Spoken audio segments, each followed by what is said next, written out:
Whether you're a Grizzled Ancient or a curious bystander, there's an everlasting respect for what pioneered it all. Today, we're going to become the visitors to our ancestors by taking a look at the first 10 skins in CSGO's history. My name's Vara. Welcome to Valve Guides. CSGO Empire is the leading site for fun entertainment in the CS community. Deposit some of your skins, place your bet on which of the 3 coins you think will win, and withdraw something much better. Go check it out with a link in the description, and you can use the code GUIDES on CSGOEmpire.com to get 50 cents for free. With the flood of skins pouring into the Steam Workshop as time progresses, it's become rather challenging to keep track of all the decorative jazz that has surfaced, especially the older fellas. That's our focus this time around, paying homage to those which started the skin craze we've come to adore, or, hate. Without further ado, let's crack open a cold one with our wallets and get straight to it. Starting it off at number 10, we got the P90 Fallout Warning. This OG P90 skin from the Nuke collection was used by a plethora of CSGO fans back in the day. Its price has recently seen a drop, but the skin is still to this date very much worn by the player base. The Fallout Warning's most notable feature is a red nuclear sign plastered on the side of the stock, hence its collection name. Duh. She offers a spray can-esque appearance as if a soldier just took a break in the smoldering day and brought some life to his personal tool of destruction.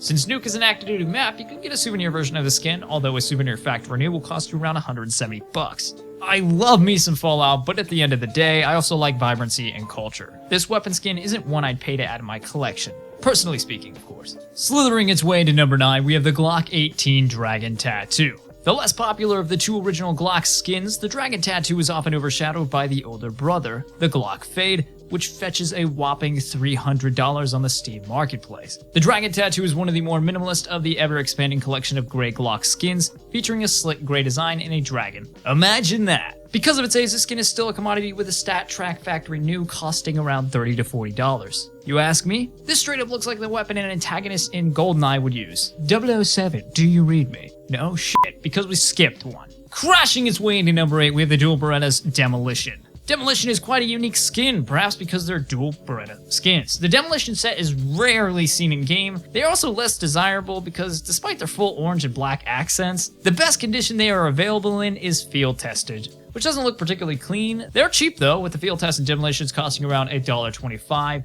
Emphasis on only come in field tested. Bonding our way into number 7, we have the Tech 9 Brass. The Tech 9 from the Infernal collection mimics a gold appearance with a full brass top. The skins share a similarity to the 5.7 skins, with the upper region being painted and the rest being vanilla. The souvenir stickers match the theme perfectly, although a factory new souvenir will fetch a surprising $74 on the community market, which isn't that low for a Tech 9 skin. Tumbling its way into our 6th spot, we have a skin from the Vertigo collection, the AK-47 Black LAMINATE. Alright, before you go sacrificing me in the comments below, surprisingly this skin isn't really known much in the CSGO community, thus why it's on this list. Anyway, the Black LAMINATE comes out of the box with a rough IKEA stained wood on the handle and stock of the weapon. It's another version of the LAMINATE skins and was released alongside the red LAMINATE Esports 2013 case. The blue LAMINATE was released later in the Esports 2013 winter case. Because of its relative blandness, this skin can be decorated to your heart's content with stickers, though not my cup of tea to waste some stickers on. The skin doesn't come stat track, but a factory new one will cost you over $90 on the market. Spinning its way into number 5, we have the M4A4 Tornado. Another skin from the Inferno collection, the Tornado pattern is featured on various skins such as the Tech 9 and Mac 10. The M4A4 iteration features solid colored blue and beige parts and looks especially spicy with some gold souvenir stickers, although a souvenir factory new Tornado will cost you a pretty penny for such a normal looking appearance. Around $50 to be exact. Flashing its way into number 4, we have the P250 Splash. The P250 Splash is from the Esports 2013 case. It was released with a portion of the sales going directly toward the Counter-Strike esports community, and that was that. The skin isn't painted much, to be honest. I find the skin to be quite bizarre, with a full gray body accentuated by an orange tip with a dip the barrel into a bucket of paint type of design. The splash is not too shabby, however it also makes you say why, with a stat track factory new costing north of $30, even though it's only a purple series skin. Sliding into number 3, we have the UMP45 Caramel. The UMP45 Caramel is another skin that is rarely seen in game, mainly due to its battle when contending against other prime UMP45 skins and the fact that it's often overshadowed because of its age. The Caramel features an entirely black body and a caramel colored stock at the rear end. Even though it's a great category skin, it's from the famously expensive Assault collection. A factory new one will still cost you about $15. Jumping to number 2, we have the Nova Modern Hunter. The Nova Modern Hunter has a branch extending outward which starts on the back half of the side of the weapon, while the barrel remains vanilla.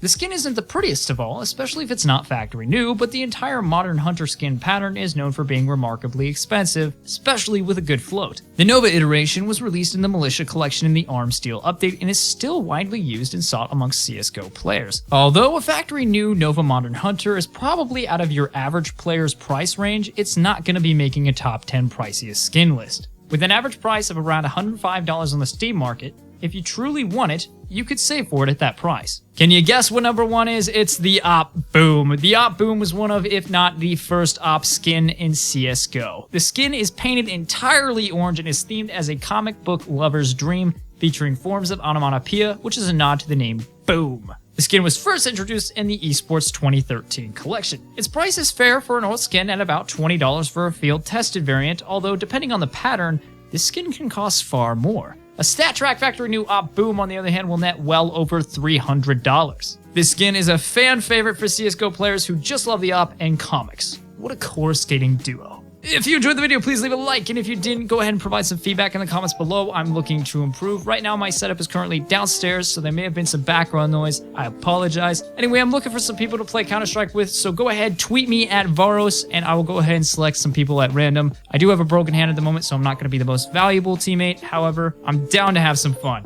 As always, my name is Varo. Thank you for stopping by, Ultra Guides. Have yourself a great day.